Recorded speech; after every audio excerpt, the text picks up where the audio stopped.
44వ వచనం మనం చూద్దాం. చూడండి, ఇక్కడ మీకు వచనం చూడమ్మా.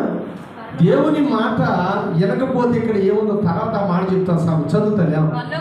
పరలోక రాజ్యం పొలములో దాచబడిన ధనమును పోలి ఉన్నది. ఒక మనుషుడు దాన్ని కనుగొని దాచిపెట్టి అది దొరికిన సంతోషం వెళ్ళి తనకు కలిగిన అంతయు అమ్మి పొలము కొనును. దేవునికి స్తోత్రం. జాగ్రత్తగా నాది.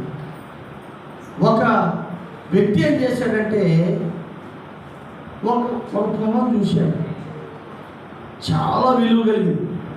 ఇక్కడ ఏమంటాడంటే పరలోక రాజ్యము ఒక పొలంతో పోల్చాడు. మీరు పరలోక రాజ్యం నీవు జీవిస్తున్నప్పుడైతే దొరికే సమయం.